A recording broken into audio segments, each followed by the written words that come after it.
Ladies and gentlemen, let's not sugarcoat it. Most people live the same year 75 times and call it a life.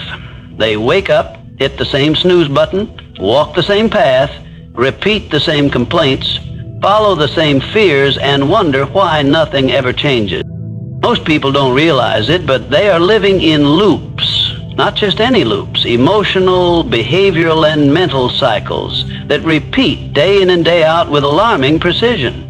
Wake up, scroll through the phone, sip the same coffee, grumble about the same job, fight the same internal battles, go to bed slightly more defeated, and repeat.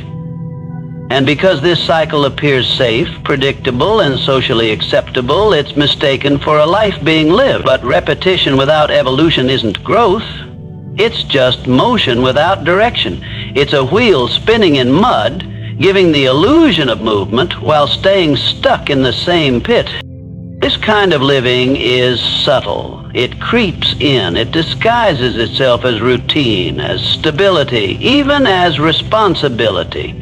And to the outside world, it may look like discipline or maturity, but inside, something withers. Something essential, the hunger, the fire, the drive to become more possible, begins to dim.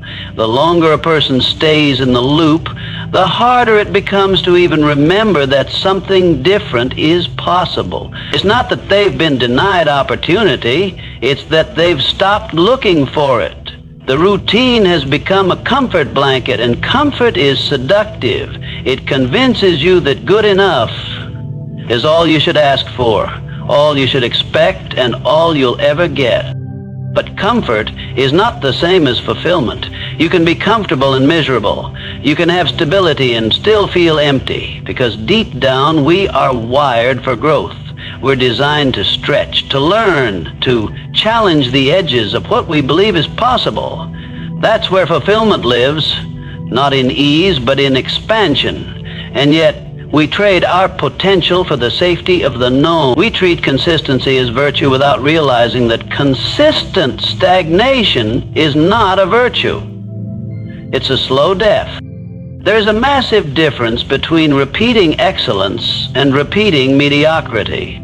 Growth-oriented repetition, deliberate practice, intentional learning, relentless self-refinement builds momentum. It drives progress.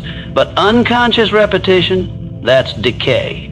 It's showing up without improving. It's existing instead of evolving. And in time, it erodes self-respect. Because on some level, we all know when we're capable of more, but choosing less.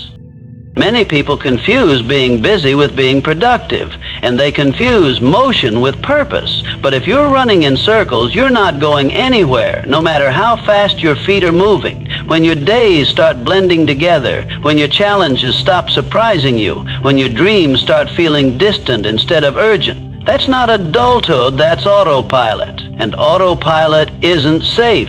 It's dangerous. It's the enemy of self-awareness, of agency, of achievement. Because the longer you remain in that loop, the more your identity fuses with it. You stop seeing the pattern, and instead you start calling it your personality, your fate, this is just who I am. But it's not who you are. It's just who you've been repeating. Patterns shape lives, and most of them are invisible.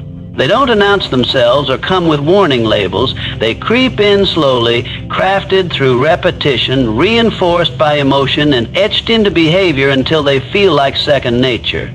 But just because something feels natural doesn't mean it's healthy. Many of the patterns people follow are inherited, absorbed unconsciously from childhood, trauma, culture, or past experience. Over time, these patterns become familiar. And what's familiar begins to feel safe, even if it's toxic, limiting, or completely misaligned with who someone truly wants to become.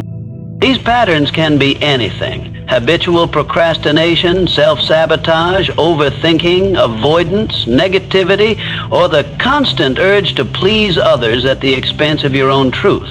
They don't show up all at once. They build slowly, cementing themselves through reinforcement. The more often they're repeated, the more they become part of your identity.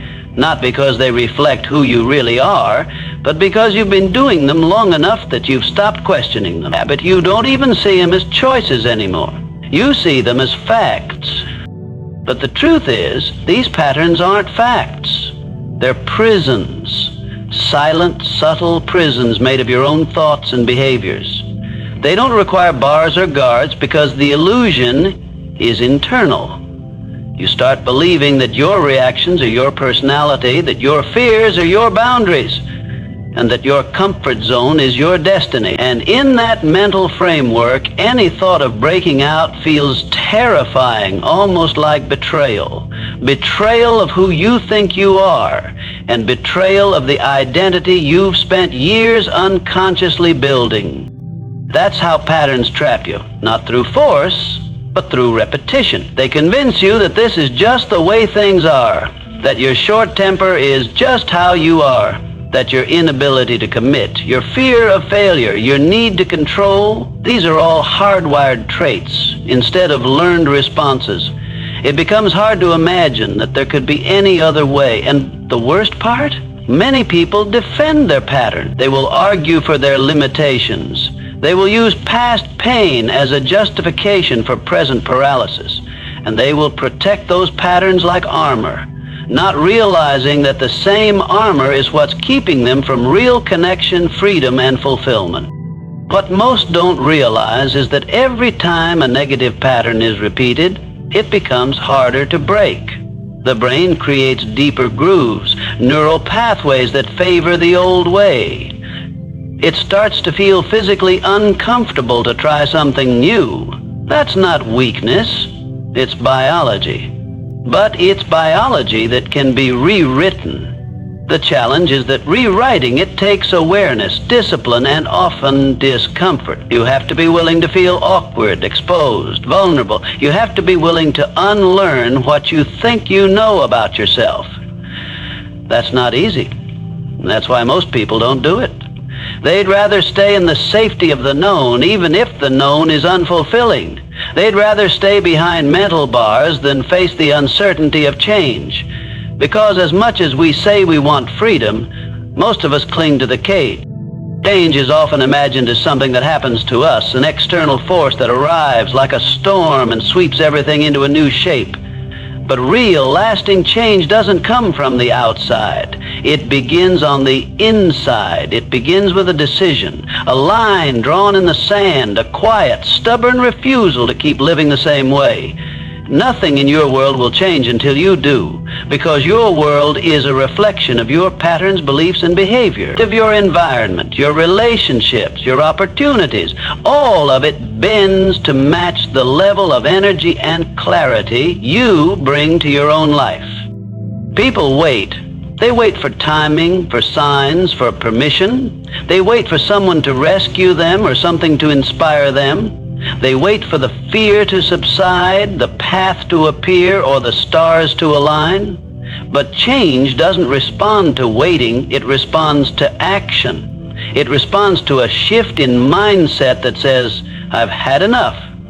Until that inner shift happens, all the strategies in the world won't make a difference. You can switch jobs, cities, partners, or diets, but if the same person is showing up in each of those situations, the same problems will resurface. You take yourself with you wherever you go. That's why internal change is the foundation. It's the root. Without it, you're just rearranging the furniture in a burning house. And the truth is, this internal shift doesn't need to be loud or dramatic. It can happen in a single moment of clarity, a realization, a decision, a quiet commitment to yourself that you will no longer tolerate a pattern that's been draining you. The outer world often won't recognize it right away, but that doesn't matter, because the most powerful transformations begin beneath the surface. Change demands honesty. You can't change what you won't confront. You have to be willing to see the role you're playing in your own story. That doesn't mean blaming yourself for everything that's gone wrong. It means taking back your power by acknowledging that you are not just a product of your past, you are the author of what comes next. The past may have shaped you, but it doesn't have to define you. Every day you wake up with the ability to rewrite the script, but only if you're willing to own your part in the old one. This is why mindset work isn't optional. It's the engine behind every decision, every risk, every breakthrough. Without it, you'll default to what's comfortable, even when comfort is killing your potential. You'll hesitate. You'll rationalize. You'll retreat into old patterns that feel familiar but are completely misaligned with where you want to go. To escape that loop, you must be willing to challenge yourself, not just once, but every day, because transformation isn't a one-time event, it's a lifestyle. It's the consistent choice to act from the future you want, not the past you've survived. Comfort is seductive. It whispers promises of safety, ease, and predictability. It wraps itself around your life like a warm blanket, convincing you that settling is smarter than striving. And at first it feels good. There's no denying that. Comfort offers relief from chaos, rest from hardship, and a break from uncertainty. But what comfort rarely shows you is the cost.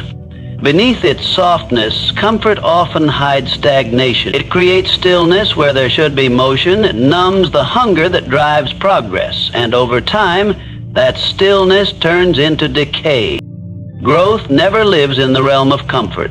It lives in friction, in pressure, in tension. It lives in the moments that challenge you, stretch you, and ask you to become more than you were yesterday. The truth is, everything you've ever wanted, every dream, every goal, every version of yourself you admire is waiting just beyond what feels comfortable. And the only way to reach it is to step into the discomfort, to willingly confront the unknown, and to do things that scare you. The gym that reshapes your body, the conversation that heals your relationships, the discipline that fuels your dreams, they're all uncomfortable, but they're also necessary. The lie comfort tells is that discomfort is danger. That hard means harmful. That struggle means stop. But discomfort is not a sign that something is wrong. It's a sign that something is shifting. It means you're doing something unfamiliar, something that demands adaptation, something that forces your mind and body to evolve. This is the territory of growth, and if you avoid it, if you run back to comfort every time it shows up, you'll never cross the threshold into who you could become. Most people don't fail because they lack potential. They fail because they retreat when things get uncomfortable. They confuse the pain of progress with the pain of harm. They believe that because something is hard, it's not meant for them. But difficulty is not a deterrent, it's a signal. It means you're entering territory that not everyone is willing to go. And that's the point. Growth is rare because discomfort is avoided. But if you can learn to lean into it, not to fear it, but to embrace it, you'll find that discomfort becomes a compass. It points you to the areas where you still need to grow, where you're still playing small, where you're still letting fear lead your choices.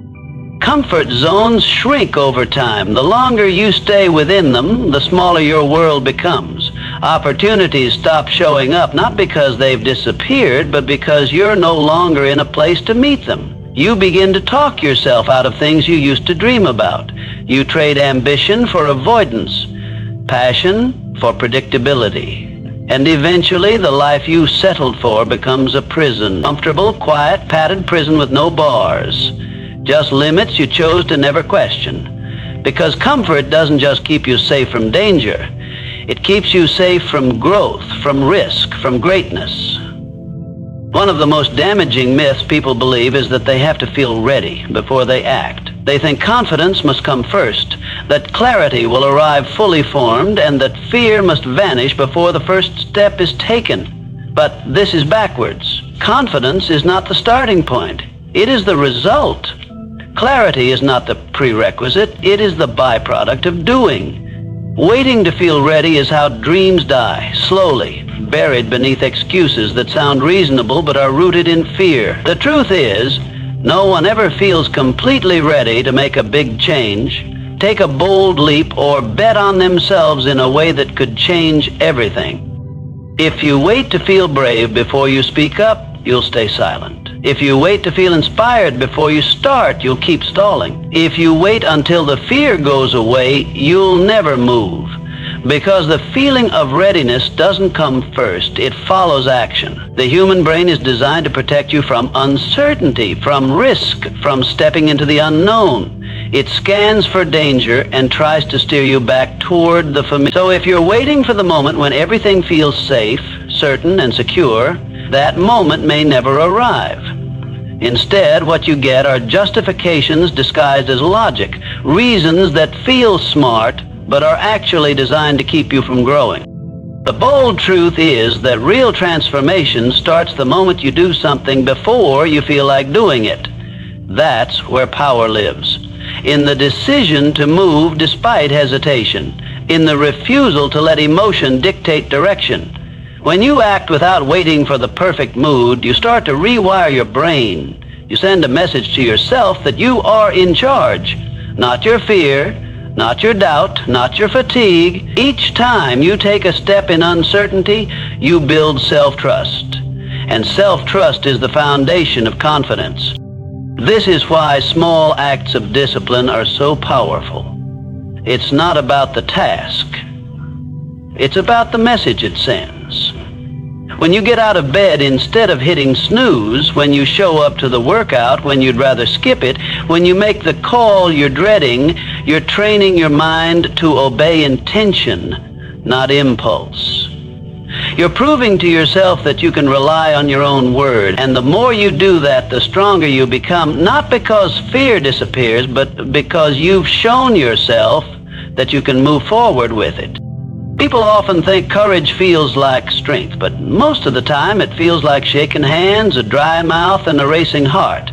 Courage doesn't always roar. Sometimes it's a whisper that says, go anyway. Every person you admire, every story of success you celebrate, began with that same uncertainty. They didn't wait for the right moment, they created it. They stepped forward when their minds screamed retreat. And they understood that momentum is what fuels motivation, not the other way around. You begin, and then the energy catches up. You leap, and then the net appears. So many people walk through life mistaking their patterns for their personality. They confuse the voice of fear for the voice of truth. They wear the past like a name tag, assuming that because something has been a certain way, it will always be that way. But your identity is not your pattern. Just because you've spent years reacting a certain way, avoiding certain things, or thinking certain thoughts, doesn't mean that's who you are. It only means that's what you've practiced. And what's been practiced can be unlearned. What's been repeated can be replaced. You are not locked into the habits of your past. You are simply familiar with them. The danger is when familiarity starts to feel like truth. When the emotional loops you've carried for years become so ingrained that you stop questioning them. I'm just not confident. I always mess things up. I'm bad with people. These aren't facts. They're phrases formed from old wounds, reinforced by repetition and repeated until they feel real. But they're not who you are. They're who you became while trying to survive. And survival is not the same as living. Many of the stories we tell ourselves were born in moments of fear, loss, rejection, or confusion. They were defense mechanisms, not identities. And yet we carry them like permanent tattoos, never realizing we can rewrite the narrative at any moment. The mind is brilliant, but it's also impressionable. It believes what it hears most often. And if your internal dialogue has been dominated by self-doubt, comparison, fear, or shame, then those voices become louder than possibility. They become your default response. Not because they are accurate, but because they are familiar. Your brain craves the familiar, even when it's painful. That's why people repeat the same mistakes, choose the same toxic dynamics, or avoid the same, not because they want to suffer, but because suffering is known, and the unknown feels more terrifying than a familiar struggle. The first step to breaking this is recognizing the separation between you and the story you've been living. You are not your anxiety.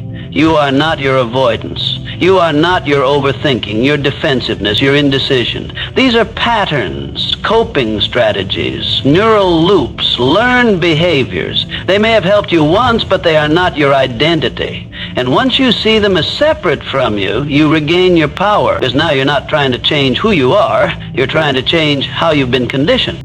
This shift is subtle but powerful. It means you're not broken, you're not weak, and you're not destined to be stuck. You're simply running a program that no longer serves you.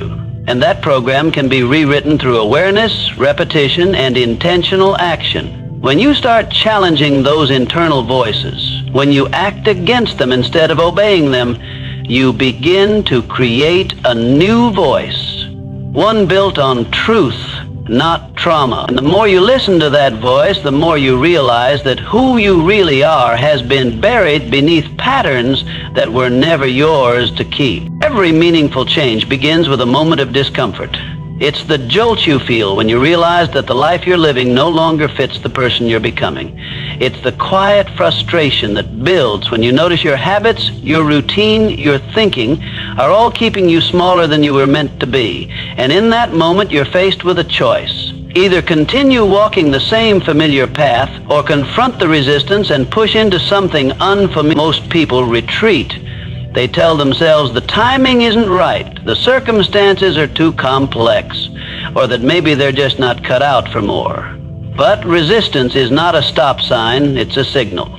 It's the threshold between who you've been and who you could become. Resistance shows up in many forms. It can be procrastination, self-doubt, distraction, fear, or even fatigue. It often masquerades as logic and rationality, convincing you to delay, to overthink, to wait. But its real job is to protect the current version of you. It doesn't care about your growth. It only cares about safety. Your mind is wired to keep you in familiar territory because that's what feels secure. So when you begin to challenge your habits, disrupt your patterns, or step toward your potential, resistance rises like a wall. But that wall is not real. It's made of thought, of belief, of old conditioning. And every time you face it, you weaken its hold. The most important thing to understand is that resistance doesn't mean you're on the wrong path. In fact, it often means the opposite. It means you're touching something important, something meaningful, something that has the power to change you. Growth never feels easy in the moment. It feels uncertain, awkward, and even painful. But that pain is part of the process. It's how old beliefs break apart to make space for new ones. It's how you stretch your capacity and prove to yourself that you are more than your past behavior. Pushing through resistance is not about force, it's about persistence. It's about choosing the action that aligns with your vision, even when your emotions try to drag you backward. It's the small daily decisions that accumulate into transformation. The decision to speak up when silence feels safer. The decision to keep going when quitting would be easier. The decision to take the risk when the outcome is uncertain. These moments might feel insignificant, but they are everything. They are how you change your life in real time, not through grand declarations, but through quiet defiance of your limits.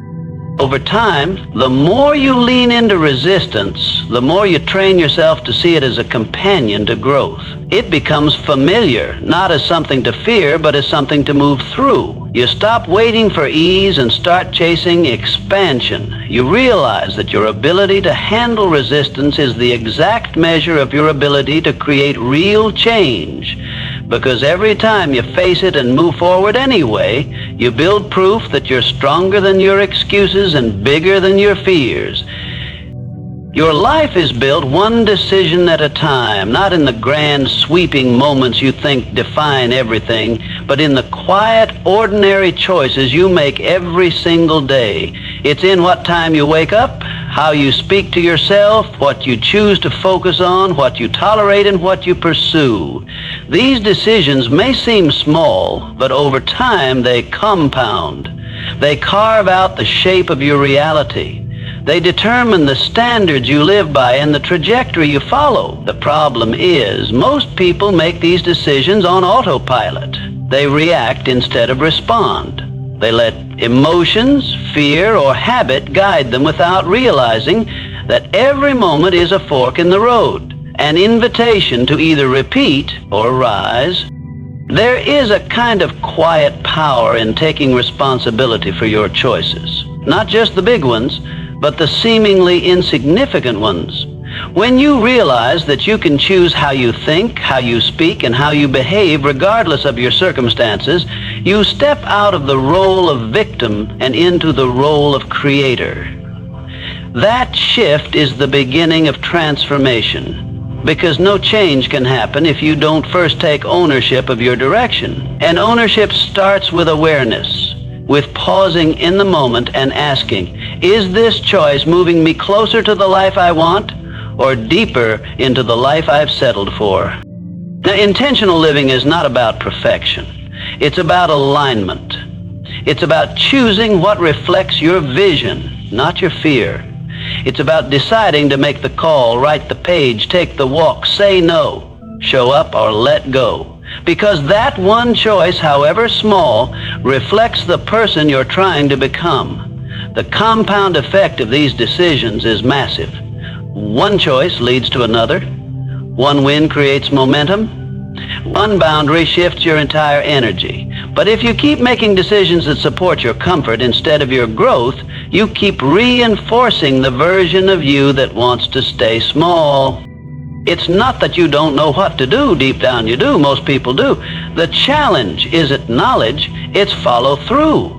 It's the ability to choose the uncomfortable path again and again when no one is watching, when nothing is guaranteed, and when every part of you wants to take the easy way out.